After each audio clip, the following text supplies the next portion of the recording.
পাচ্ছে। নমস্কার, আমি মল্লিকা কোলাঘাট থেকে বলছি। কেমন আছেন আপনারা সবাই? আমি তো খুব ভালো আছি। আজকে 31শে জুলাই সকালবেলা।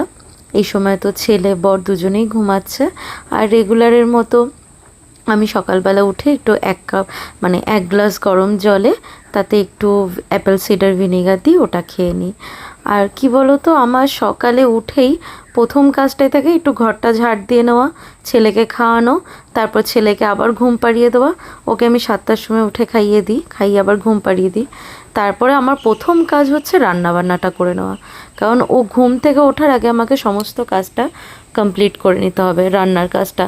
আর নয়তো ঘুম থেকে ওঠার পর না আমাকে রান্না করতে দেয় না। এই সবসময় আমার কোলের মধ্যে থাকবে। এই এখনও ভয়েস দিচ্ছি, শুনতেই পাচ্ছ তোমরা পাশ থেকে। পাপা মা।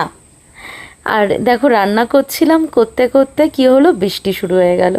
বর্ষাকাল, আমি জানি না কোথায় কীরকম বৃষ্টি হচ্ছে, কিন্তু তোমরা কি জানো, কোলাঘাটে প্রচুর পরিমাণে বৃষ্টি ডেলি। আমি গত 1 মাস ধরে ডেলি বৃষ্টিই দেখছি, মানে হয়তো মাঝে 1-2 দিন বাদ যাবে, বাট রেগুলারই বৃষ্টি বললে চলে। আর ওয়েদারটাও খুব সুন্দর, সেই ভ্যাপসা গরমটা কিন্তু নেই, ঠান্ডা ওয়েদার। আর এখানটা ছেলেকে দুপুরে স্নান করানো, খাওয়ানো সমস্ত কিছু হয়ে গেছে। আমি এখন ওর সাথে কথা বলছি না, ভিডিওতে ভয়েস দিচ্ছি বলে এরকম করছে। আর এই যে দেখছো আমার বর, ও কিন্তু ডেলির কাজ, এটা জবের থেকে আমি প্রেগনেন্ট হয়েছি সেই সময় তো আমি ভিডিও করতাম না, নয়তো আমি তোমাদের সাথে শেয়ার করতে পারতাম ডেলি ভিডিওটা। আমি জবের থেকে প্রেগনেন্ট হয়েছি আর এখনও অবধি, আমার বাচ্চা হওয়ার পরে অবধি ও কিন্তু আমাকে দিয়ে ঘর মুছতে দেয় না, কারণ আমার তখনও প্রেগনেন্ট ছিলাম বলে আমাকে দিয়ে করাতো না। আর এখন তো বাচ্চা হয়েছে, আমার সিজার হয়েছে, যেহেতু আমার কোমরে যন্ত্রণা হয়, সেজন্য এটা কিন্তু ওই করে। আর রেগুলারের রান্না করার পর আমি ছেলে নিয়ে বিশ্রাম করি। ও ভাত নিয়ে আসা, তরকারি নিয়ে আসা, ভাত বেড়ে দেওয়া, সমস্ত কিছুটা ও করে, আর আমি শুধু খেতে বসি। আর এইরকম ভাগ্য করে বর পাওয়াটা কিন্তু অনেক কপালের ব্যাপার, সবাই কিন্তু পায় না। সত্যি আমি নিজেকে অনেক লাকি মনে করি। তো দিয়ে এটা হচ্ছে চাল কুমড়ো বড়ি দিয়ে, এটা হচ্ছে পুঁই শাক বড়ি দিয়ে, আলু দিয়ে, কুমড়ো দিয়ে, বেগুন দিয়ে, আর একটু সর্ষে বাটা আর একটু পোস্ত বাটা দিয়ে। এটা জানি না, শাশুড়ি দিয়েছে। তেতো তরকারি, আলু দেখতে পাচ্ছি, আলু আর কি, আলু করলা আর বড়ি দেখতে পাচ্ছি, বেগুনও আছে। এটা হচ্ছে পটল সর্ষে দিয়ে পোস্ত দিয়ে করা। আর এটা হচ্ছে ভেন্ডির চাটনি। তোমরা কেউ ভেন্ডির চাটনি কোনোদিন খেয়েছো কি না বলো।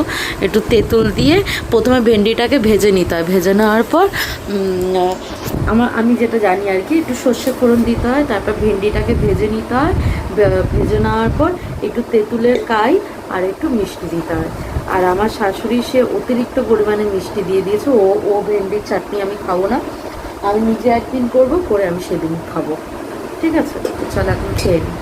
সে তো খাবো না, তাও জোর করে খাওয়াচ্ছে আমাকে, নিম পাতা ফাতা দিয়েছে। না, আমি খাবো না। ইস, তো মানুষে খায়। আমি খাবো না বলেছি। ছোট গাল দাও, ছোট ছোট ছোট। আরে এটা টেস্ট লাগে খুব ছোট ছোট, ছোটই দিয়েছি এটা।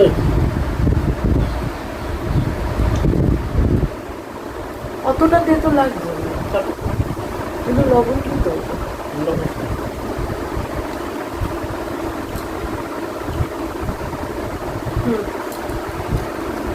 খাবো।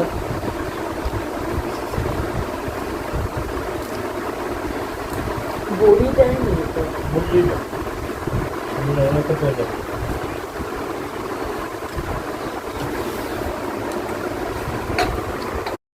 দুপুরের খাওয়া দাওয়া হয়ে গেছে। এখানটার ছেলে দেখো ঘুমাচ্ছে এখনো অবধি, বর বসে ব্যাংকের কিছু কাজ করছিল, আর আমি এখান থেকে জানলা দিয়ে এখনো অবধি বৃষ্টি দেখছি। বৃষ্টি যে আমার কি ভালো লাগে সে আমি বলে বোঝাতে পারবো না। আর দেখতে দেখতে কিছুক্ষণের মধ্যে আমার সন্টু পাখিটা ঘুম থেকে উঠে গেছে। উঠে গিয়ে দেখো আমার দিকে কিভাবে তাকাচ্ছে। সারাদিন যতই কষ্ট করি না কারণ এই সন্টু পাখিটার মুখটা যখন দেখি, আর ও যখন আমাকেই শুধু চায়, আমি ছাড়া অন্য কাউকে নাই। কি হচ্ছে, তুমি এরকম কেন করছো? দেখো ভয়েস দিচ্ছি, ভয়েস দিতে দেবে না আমাকে। আমার ছেলেকে না রাস্তায় ঘাটে যেয়ে দেখবে, সে বলবে এটা কি মেয়ে, না, এটা আমার ছেলে। আচ্ছা। আমরা চ্যাটার্জি, আমরা ব্রাহ্মণ, আচ্ছা। তো এই জন্য আমাদের 18 মাসে চুল কাটা হয়, তাই তো? আচ্ছা, এটা বলতে হবে চ্যাটার্জি ব্রাহ্মণ। আমরা ব্রাহ্মণ, সেই জন্য 18 মাসে চুল কাটতে হয়, সেই জন্য মেয়ে মেয়ে লাগে, কিন্তু এ ছেলে, তাই তো পাপা? বলো বেটা। আমি ছোটবেলা বলতাম কি রান্না হয়েছে রে, আমরা তো গরিব মানুষ, লঙ্কা ভাজা মাংসের ঝোল ভাত, সেরকম তুমিও, আমরা তো ব্রাহ্মণ। আসো, কোথায় আমার কাছে আসবে? ডব্বা আরে আসবে তো, আয়। একটু কাঁদছিল, একটু আয়। তো নাটক করবেই। আয়, তাহলে তো মেয়ে কিসব মতো। ও গুণ পেয়েছে মেয়েদের, আমার গুণ দেখো। ঠিক আছে, তুই উপরে অ্যাটাক কর। পাপা, পাপা এই দেখ, এইটাকে দেখ, দেখ কোলের উপর অ্যাটাক করছে। যা, হ্যাঁ মুভি দেখবো তো। ছি ছি ছি ছি ছি, আম খাবো। আম খাবে পাপা? আম, আম খাবি? আম আম আম। চলো, ও ঘুম থেকে উঠেছে, চলো না মুভিটা চালাই। এ পেট মোটা বুড়ি আলা, এ বুড়ি, মুভিটা চালাও। কি মুভি মনে নেই আমার। আরে ওই তো জিও সিনেমা থেকে, চলো মুভিটা আমি চালাচ্ছি। এখানে মুভি আমাদের চালু হচ্ছে, উই দেখো বৃষ্টি হচ্ছে, পুকুরের জলটা দেখো, দেখলেই বুঝতে পারবে যে বৃষ্টি ফোঁটা পড়ছে। ইয়ে ক্যামেরা, মুভি শুট হয় সেই ক্যামেরা, হ্যাঁ বৃষ্টির জল দেখা যায়। হ্যাঁ, সত্যিই দেখা যাচ্ছে। এই কি, এই দেখো পুকুরের জল দেখা যাচ্ছে, কি সুন্দর বৃষ্টির ফোঁটা পড়ছে। তুমি পরে ভিডিও দেখো, আপলোড করার পর বৃষ্টি হচ্ছে, দেখেছো তোমরা? তো চলো আমি এখন মুভি দেখবো। বব বিশ্বাস।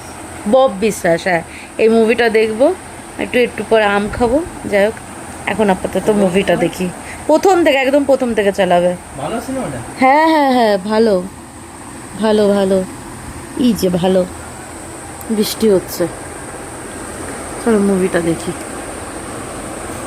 এই যে বৃষ্টি হচ্ছে, আর ওইটা হচ্ছে আমাদের পেয়ারা গাছ, আর এই পেয়ারাটা বড় পেরে আনলো, এটা কিন্তু অনেকটা বড় পেয়ারা, কিন্তু এটা পাখিতে খেয়েছে, এটা এটাই বেশি মিষ্টি হবে জানো। কি দেখো, হ্যালোজিন দিয়ে লাইট মারছে। তো চলো পেয়ারাটা কেটে খাই। হ্যাঁ,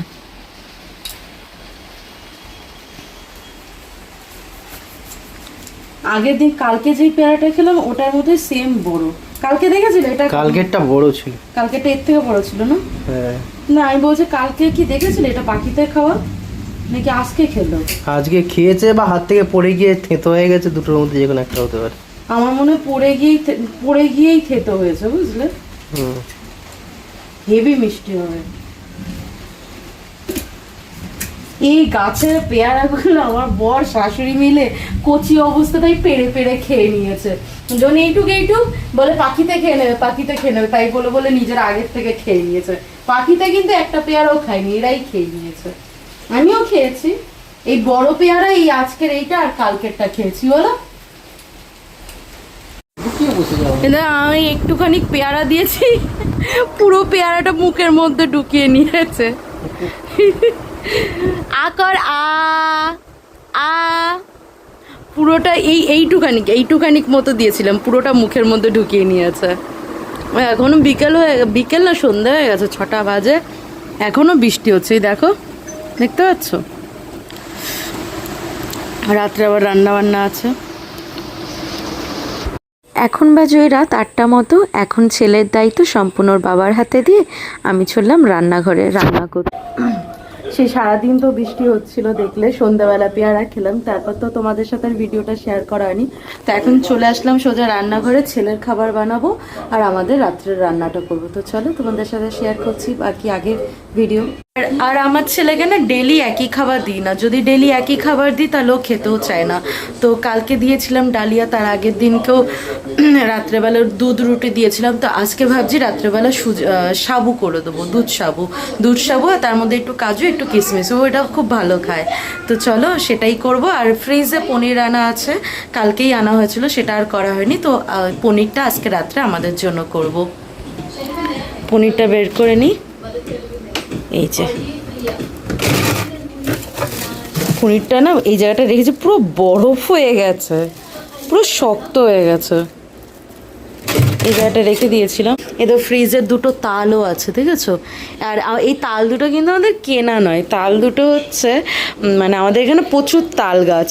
আর এই তাল গাছ হচ্ছে আগের দিনলাম তো কোলাঘাটে, তখন আমি বরকে বলছিলাম যে আমাকে তাল কিনে দাও, আমি তালের বড়া করব। তো বললো আমাদের ওখানে অনেক তাল গাছ, তোমার তাল কেনা লাগবে না, যে কোনো কাউকে একটা বলে দিলে সে তার গাছে তাল দিয়ে যাবে। তো এই দুটো তাল আজকেই পুকুরের জলে পড়েছিল আমাদের সামনে একটা গলিতে, একটা কাকুর ঘরের ওখানে। তো আমার শাশুড়ি বলে রেখেছিল যে তোমাদের তাল পড়লে আমাদের দিও। প্রচুর, পুরো পাড়াটাতেই তাল গাছ ভর্তি। তো ওই দুখানা বড় বড় সাইজের তাল দিয়ে গেছে, দেখেছো তো কত বড়। আর একবার দেখাচ্ছি তোমাদের, চলো। এই দেখো কত বড় তাল, মানে আমাদের ওখানে, আমার বাপের বাড়ির ওখানে গোবরডাঙ্গা, এটা পুরো কালো তাল, দেখছো তো? তাল কিন্তু দুই রকমের, একটা লাল তাল হয় আর একটা কালো তাল হয়। এই কালো তালটাই কিন্তু বেশি ভালো হয়, হ্যাঁ, মিষ্টি হয়। আর লাল তাল যেটা হয় সেটা কিন্তু তেতো হয় খেতে। তো এই কালো তাল আমাদের ওখানে, বাপের বাড়ির ওখানে, আগের বছর আমি তালের বড়া করার জন্য তাল কিনতে গেছিলাম। তো এই কালো তাল, এই তালটাই আমার কাছে চেয়েছিল এক একটা 80 টাকা 90 টাকা করে। আরে আমাদের এখানে দুখানা তাল একদম ফ্রি, মানে বলে যত তাল লাগে তুমি নিয়ে যাও। মানে গোটা পাড়াটা এত তাল গাছ। আর তালের শ্বাস খাও না অনেকে, আমাদের এখানে তো কেউ তালের শ্বাস কিনেও খায় না, এমনিই তালের শ্বাস পেয়ে যায়। তো চলো, ওইটাই, তালটা তো আজকে করবো না, তালটা কালকে করবো, তালের বড়া। তো আজকে পনিরটা রান্না করি আর ছেলের রান্নাটা করি, চলো। আর জানেন তো, মাঝে একজন আমাকে কমেন্ট করেছিল যে ছেলেরা বিয়ের পর পাঠা হয়ে যায় না, এরকম কিছু একটা, যে বউয়ের সমস্ত কাজ করে দেয়। জি না, যে এই কথাটা বলছে, যেই ছেলেটি বা যারা বলছেন, তারা নিজেরা অমানুষ, তারা নিজেরা পাঠা। হয়তো তার বাড়িতে বউ বা মা কষ্ট হলে পর তারা হেল্প করে না, তারা বউ বা মাকে মানুষ নয়, অমানুষ ভাবে। আর কিছু কিছু মেয়েরাও আছে এই একই ক্যাটাগরি, তাদের এই কথাটাই বলবো, তারা হয়তো হিংসা করে, কারণ তাদের বররা হয়তো তাদের হেল্প করে না। তারা মরতে বসলেও তাদের বররা হয়তো তাদেরকে দিয়েই চাকরের মতো খাটিয়ে খায়। কিন্তু আমি কিন্তু এই জিনিসটা নয়। আমি যখন প্রেগনেন্ট ছিলাম তখন আমার শ্বশুর শাশুড়ি কেউ আমাকে মানে জল তুলে খেতে অবধি দেয়নি, আর আমার বড় নয়। আর বর তো আমাকে সমস্ত কিছুতে হেল্প করে। তো দেখো এখানে রাত্রে ছেলের খাবার তৈরি হয়ে গেছে, এখন ছেলেকে খাইয়ে নেবো। আর আমার রাত্রের রান্নাটাও হয়ে গেছে। ছেলে তো গোটা ঘর ঘুরবে আর ওর পিছন পিছন খাবার নিয়ে আমাকে ছুটতে হবে। তো যেটা বলছিলাম, আমি কিন্তু সত্যিই ভাগ্য করে আমার বর আর আমার শ্বশুরবাড়ি দুটো পেয়েছে। হ্যাঁ, আমার শাশুড়ি যেহেতু ঘটি আর আমি যেহেতু বাঙাল, সেই জন্য আমার শাশুড়ি ডিসিশনটা নিয়েছে। আমরা আলাদা খাওয়ার ডিসিশনটা আমি নিইনি, বা কোনো ঝগড়ার সূত্রে আমরা আলাদা খাই না। ওনারই ডিসিশন, যেহেতু উনি সব খাবারে পোস্ত খায় আর আমি সব খাবার আমাদের বাঙাল স্টাইলে, তো আমাদের খাবারের মিল হয় না। আমি করলে উনি খেতে পারেন না, উনি রান্না করলে আমি খেতে পারি না, সেই জন্য আমরা আলাদা খাওয়ার ডিসিশনটা নিয়েছি। পাউডার সব মাখিয়ে দিয়েছি, পাপা মুখে আঙুল দেয় না, শুনতে পাপা, সে তাও মুখে আঙুল দেবে। আমাদের রান্না বান্নাও হয়ে গেছে, কিন্তু এক্ষুনি খাবো না, একটু পরে খাবো। আর ওর পিছনে তো গোটা ঘর আমি ঘুরলাম ওকে খাওয়ানোর জন্য, এই জন্য একটু রেস্ট নেব, তারপর খাওয়া দাওয়া করব। বল নিয়ে খেলে, গর্তের মধ্যে হাত দিবি না। ফাইনালি খেতে বসলাম রাত্রে। দাও, ও দিয়েছো হাতায় না, আনুনি ওই তো হাতে। পনির খেতে ইচ্ছা করছে, দেখে শাক ভাত ইচ্ছা করছে না। এত ভাত কেন দাও বলো তো আমাকে? তুমি নিয়ে নেবে, ঠিক আছে, খেয়ে নি। রাত্রের খাওয়া দাওয়া হয়ে গেছে সবারই। এখানটায় রেগুলারের মতো আজকেও বর মশারি টানিয়ে দেবে, আর আমি মশারিটা গুজে নিই, ও গুজে দেয়। তো রেগুলার ওই মশারিটা টানিয়ে দেয়, আমি ছেলেকে ঘুম পাড়িয়ে দেওয়ার পর। এখানে আমার বর বলছে বর্ষাকালে মশারি বিছানা সব দেখে শুনে নেবে, নত কেন্ন, নত সাপ কোপ, অনেক কিছু পোকামাকড় থাকে যেগুলো কানে ঢুকে যেতে পারে। আজকের ব্লগটা এখানেই শেষ করছি। তোমাদের সাথে আবার দেখা হবে অন্য কোনো দিন, অন্য কোনো ব্লগে। সবাই ভালো থাকবে, সুস্থ থাকবে। ব্লগটা ভালো লাগলে লাইক, কমেন্ট আর চ্যানেলটা সাবস্ক্রাইব করে দিও, আর পেজটাকে ফলো করে দিও। টাটা।